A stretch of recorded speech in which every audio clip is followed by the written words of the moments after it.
Good evening Vizag.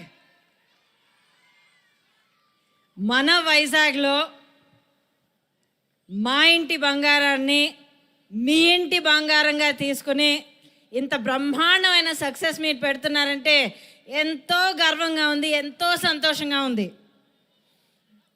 Cinema గురించి నా అనుభవం గురించి చిన్నగా చెప్తాను. కరెక్ట్గా 1 year ముందర నందిని గారు నాకు ఫోన్ చేశారు. నందిని గారు కాల్ అయితే నేను తీస్తాను. అందరూ అంటూనే ఉన్నారు, నందిని గారు అంటే చాలా భయపడుతూ వచ్చామని. అంత భయపడుతున్నారా మిమ్మల్ని చూసి? నాకు most golden hearted, most beautiful person అంటే నందిని గారే. సో నాకు ఫోన్ చేశారు. ఫోన్ చేసి చాలా నందిని గారే. సో నాకు ఫోన్ చేశారు. ఫోన్ చేసి చాలా ఒక 10 seconds, సమంత గారు ఒక సినిమా ప్రొడ్యూస్ చేస్తున్నారు, యాక్ట్ చేయబోతున్నారు, నేను డైరెక్ట్ చేస్తున్నాను, మీరు చేస్తారా? కోర్స్ అన్నాను. ఫోన్ పెట్టేశారు. మళ్ళీ 5 నిమిషాల్లో ఫోన్ చేసి, ఓ బై ద వే మేకప్ లేకుండా యాక్ట్ చేయాలి, చేస్తారా? ఓకే ఓకే బాయ్ పెట్టేశారు. అంతే, మాయమైపోయారు అంతే. ఇంకా 3 months అయింది, ఒక 4 months అంతే. సైడ్ ఎక్కడో ఉండింది.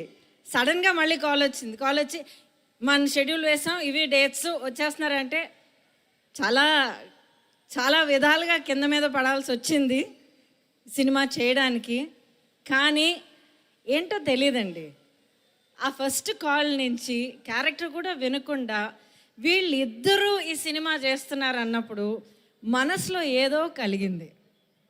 తెలియకుండా ఒక ప్రేమ కలిగింది, ఒక అభిమానం ఉండింది, కోరిక కలిగింది, నెరవేర్చాలని ఒక కోరిక కలిగింది. అండ్ షూటింగ్ వచ్చిన తర్వాత అడగక్కర్లేదు, ప్రతి ఒక్కళ్ళు ఎంత టాలెంట్, ఎంత ఎంత ఎనర్జీ, ఎంత డైనమిజం సెట్లో. Every day was a labour of love. మా ప్రతి ఒక్క సీన్, మాకు ఒక షాట్ ఉన్నా కూడా, ఫుల్ సీన్ ఉన్నా కూడా, we loved what we doing. So మనసారా మేము ఒక స్టార్డమ్ అయినా, ఒక సెలబ్రిటీ స్టేట్ అన్నీ పక్కన పెట్టేసి మేము ఆర్టిస్ట్గా మేముగా వచ్చి సినిమాలో యాక్ట్ చేసిన దానికి ఇది నిజంగా చాలా స్పెషల్ సినిమా. అండ్ నేను ప్రతి ఒక్కరి పేరు చెప్పాలంటే చాలా టైం పడుతుంది, అవసరం కూడా లేదు, అందరూ చెప్తూనే వచ్చారు. ఐ వాంట్ టు సే, చాలా కారణాలకి this film is very close to my heart. నేను చాలా రేర్గా ఇంత గషింగా మాట్లాడతాను. But in front me Raju garu, మీ గురించి నేను తర్వాత చెప్తాను. నా ఎదురుకుండా కనిపిస్తున్న both these beautiful women, Samantha garu and Nandini garu, from the heart. ఒక బ్యూటీ ఒకటే కాదు, ఒక డిటర్మినేషన్ ఒకటే కాదు, సక్సెస్ అంటే ఒక సక్సెస్ కోసం కావాల్సిన క్వాలిటీస్ అన్నీ కాదు. More than everything Dev got heart and Dev got so much of talent. And ఆ టాలెంట్కి, ఆ హార్డ్ వర్క్కి, ఆ హార్ట్కి ఈ సినిమాలో ఇంత బ్రహ్మాండమైన ఒక రెస్పాన్స్ వచ్చినందుకు I thank God and I thank every one of you. Thank you so much. Raju garu, it's been wonderful to meet you. మిమ్మల్ని మీట్ అయ్యే ముందర నేను మీ వరకు, మీ ఫ్యామిలీ మ్యాన్ చూసి మీకు ఫ్యాన్ అయిపోయాను అప్పుడే. And to know you again as a family man it's been really so wonderful. God bless all of you, Himank. అండ్ మన సినిమాలో ఇంకొక ఎవరు ఎదురు చూడలేదు, ఇంకొక స్టార్. తస్సదియా సాంగ్ కానీ, ఆ హుక్ స్టెప్ కానీ, అది వైరల్ అవ్వడం కానీ, పోనీ you rocked that song. Thank you so much. ప్రతి ఒక్కరికి మనస్ఫూర్తిగా నేను కృతజ్ఞతలు చెప్పుకుంటున్నాను.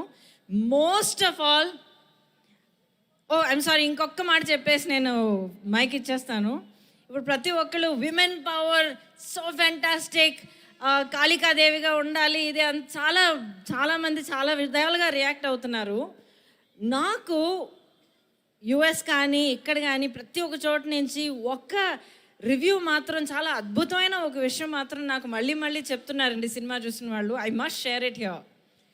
ఈ సినిమా చూసిన తర్వాత ఒక మ్యారేజ్లో ఒక ఆడదానికి నిజంగా మనస్ఫూర్తిగా ప్రేమించి సపోర్ట్ చేసి అండగా నిలబడే ఒక మగవాడిని చూసి ఎలా ఉండాలన్నది మేము నేర్చుకున్నాం అన్నది చాలామంది చెప్పారు.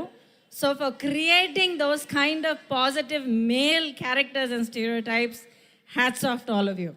So నా కృతజ్ఞతలు ఇంతటితో నేను ఆపుకుంటాను. I just want to say, మా ఇంటి బంగారం ఇంతకన్నా పెద్ద హిట్ అవుతుంది, మీరు చేస్తారన్న పూర్తి నమ్మకంతో ఈ అవకాశం మళ్ళీ కలిగించిన ప్రతి ఒక్కరికి నా హృదయపూర్వక కృతజ్ఞతలు చెప్పుకుంటూ, again Vizag you rock. Thank you, thank you, thank you. Oh my God, Gautami garu మీ మాటల్లో ఎంత ప్రేమగా ఆ ప్రేమ తెలుస్తోంది మా అందరికీ కూడాను. అండ్ మీరు ఎంత చక్కగా ఈ మూవీ సెట్స్లో ఎంజాయ్ చేశారు అండ్ మీ క్యారెక్టర్ని సొంతంగా ఎంత ఎంజాయ్ చేశారు అనేది కూడా అర్థమవుతుంది. Thank you so much ma'am. నేను ముందే ఎవర్ గ్రీన్ అని పిలుస్తానని చెప్పి గ్రీన్ సారీ వేసుకొచ్చేసారు ఆవిడ. ఇప్పుడు మరి శ్రీలక్ష్మి గారిని కూడా పిలవాలి కదా, మరి ఈవిడ